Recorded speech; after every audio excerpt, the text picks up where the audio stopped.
내일부터 이제 12월이 시작됩니다. 12월 전망할 텐데요. 그 전에 잠깐 코로나 확진자 수가 이제 발표가 됐네요. 이틀째 400명대입니다. 주말에 다소 조금 진정이 된 거죠. 뭐 거의 지난주에는 580명, 600명대 육박했었는데요. 주말에 400명대 내려왔고요. 오늘은 438명입니다. 국내 확진자 수가 414명이고요. 당초는 이제 원래는 9시 반쯤 나오는데 오늘 이제 안 나와가지고 뭐가 좀 또 노이즈가 있나 갑자기 많은 건가 이런 우려가 있었는데 그렇지는 않은 것 같습니다. 지금 집계가 좀 늦게 된 걸로 보입니다. 자, 말씀드린 것처럼 이제 11월 엄청난 상승세를 기록하면서 마감을 하고 있는데요. 12월 장세는 어떻게 될 것인가 오늘 또 특집으로 좀 준비했습니다. 인머스 투자자문 장재창 대표님 모셨습니다. 어서 오십시오. 네, 안녕하십니까. 9월, 10월 고생 참 많았는데요. 11월에 정말 엄청 뜨거운 장이 또 펼쳐집니다. 네. 12월 얘기 하나씩 할 텐데 미국의 소비 시즌은 뭐 블랙 프라이데이 지금 소비가 괜찮다 그러고요. 파월 의장과 문우신 재무장관이 상원 출석하는군요. 이제 이번 주에 무슨 얘기할까 관심사인가 보죠? 네, 그렇죠. 네. 아무래도 시장은 경기 부양책이 지연되고 있으니까요. 네. 연준에서 좀 더 강한 그 유동성 관련된 발표를 하기를 바랄 것 같고요. 네.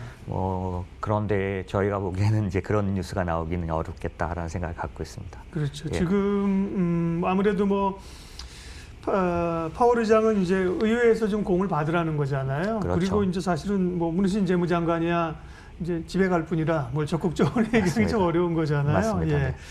그러면 이제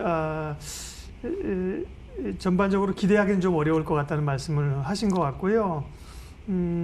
소비 같은 경우는 생각보다 좀 좋다고 하는데 미국 증시 흐름은 긍정적으로 보세요? 네, 긍정적으로 보고 네. 있습니다. 왜냐하면 사실은 저희는 이제 이번 미국 지나간 대선이 엄청난 불확실성의 그런 팩트였었고 이제 그 기간을 지나오면서 그러니까 가장 안 좋은 상황을 넘어와 가고 있기 때문에 사실상은 그 상황에서 잘 시장이 버텼던 것들, 그래서 실제 시장 상황은 굉장히 안 좋습니다. 현재 그러니까 주변 상황은요. 왜냐하면 부양책이 늦어지면서 여러 가지 면에서 지표들이 조금씩 더 그 약화되고 있는 그런 모습이 나타나고 있고 코로나가 또 뭐 6일 만에 100만 증가 뭐 이런 것들이 나오고 있기 때문에 여전히 부분적인 봉쇄가 일어나고 있어서 상황은 안 좋은데요. 그럼에도 불구하고 시장은 지난주 금요일 날 S&P 나스닥이 신고가를 냈죠. 그런 걸 보면은 시장에서는 두 개가 크게 부닥치고 있는 것 같습니다.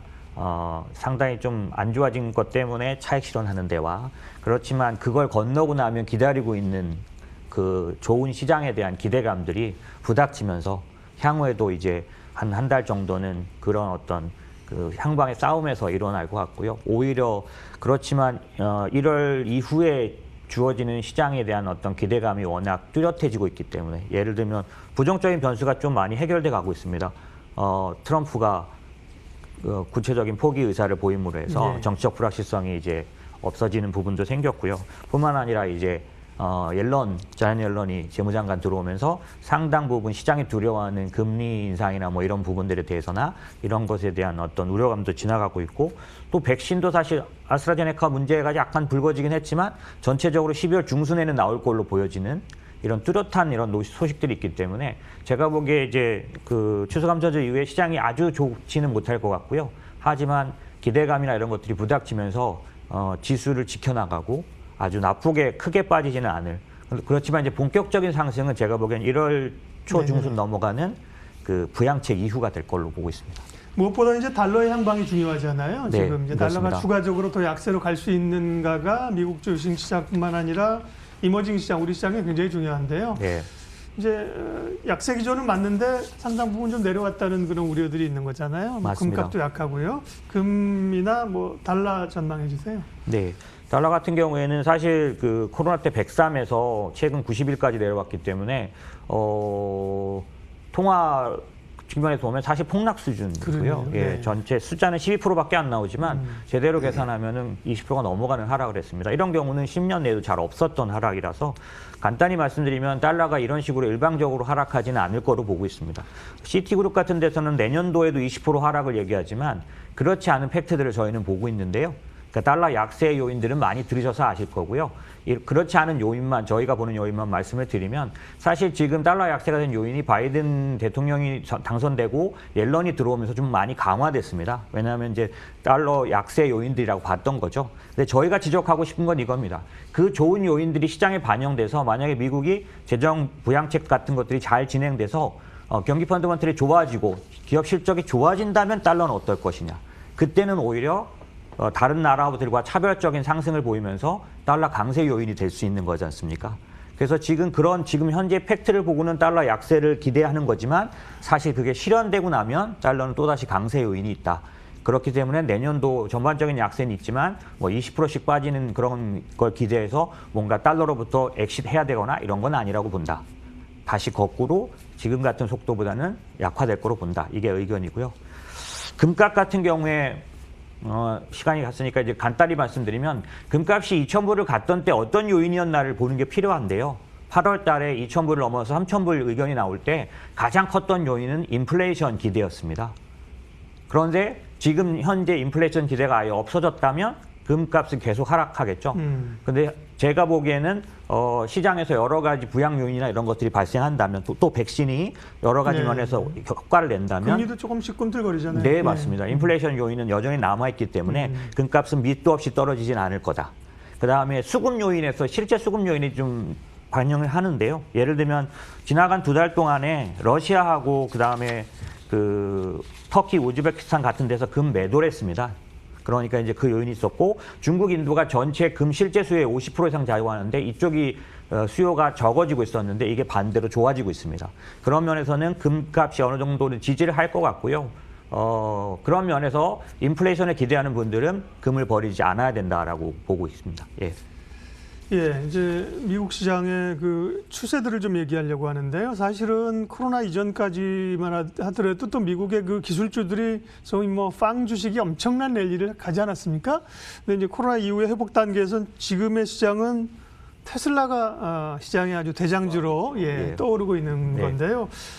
이게 소위 이제 미국 시장도 이 패러다임이 바뀌는 건지 주도주가 여기서 또 이제 테슬라의 강세에서 국내 시장도 2차 전지라 많이 엮여 있잖아요. 맞습니다. 얻을 수 있는 인사이트는요. 네, 일단 빅5라고 말하는 대형주들에 대한 어떤 규제는 내년도에는 상당 부분 나타날 걸로 봅니다. 그래서 나스닥 100 같은 경우에는 이 빅5가 40%대가 넘어요, 비중이. 그러니까 그런 부분은 주의를 해야 될 걸로 보여지지만 테슬라는 좀 다르게 보이는데요. 왜냐하면 테슬라가 지금 혼자서 올라가는 게 뭐 버블이라거나 어떤 특별한 어떤 이유 없이 올라가는 건 아닌 걸로 보여집니다. 2가지 이유 때문인데 전기차 시장이 작년도, 그러니까 올해를 통해서 내년도에 상당히 좋아집니다.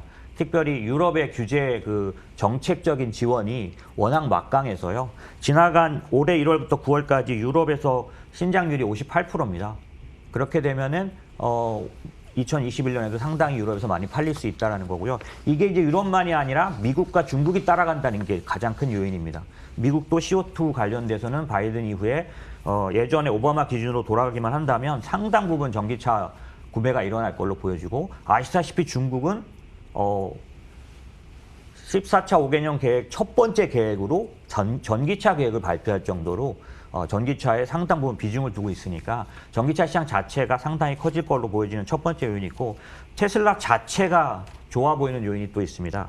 그 부분은 뭐냐면 첫 번째로는 이 전기차 시장에 대한 우리 기대 중에서 이 기술은 침투율이 5%에서 10% 사이일 때 가장 많이 올라갑니다.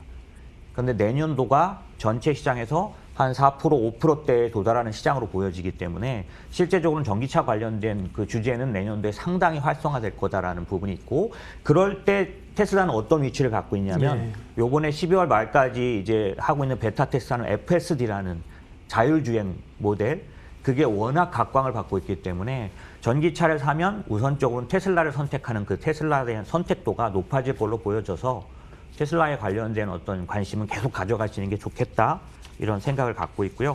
관련주들에도 영향을 줄 거니까 전기차 관련된 투자는 좀 좋은 투자라고 보여집니다. 예. 시간이 오늘 질문은 많은데 뭐 제가 더 시간을 좀 많이 써버려 가지고요. 뭐 또 다음 오실 걸 기약하고 못한 얘기들은 중국이나 이런 얘기 넘어가고 우리 주제가 이제 12월이니까 네네네. 12월 흐름들을 편안하게 좀 가져갈 수 있겠냐, 변동성이 그게 궁금하고요. 12월 전망, 그다음에 또 유망 섹터 좀 결론 얘기하겠습니다. 네.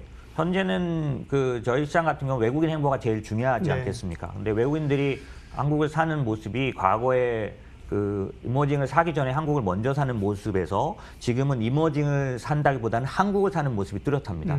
예를 들면 저희는 ETF로 그걸 보는데 신흥국 ETF를 사는데 한국이 들어있으니까 사는 매수가 있지만 지금은 한국만 투자하는 ETF만 외국인들이 들어오고 있습니다. 매일같이. 그런 좋은 산업 기업들이 많은 거잖아요. 삼성전자, 맞습니다. LG와 네, 이런 과거하고 것들, 다르게 그죠? 좋을 것 같고요. 저희가 좋게 보는 거는 1차 첫 번째 토픽은 화학입니다. 예.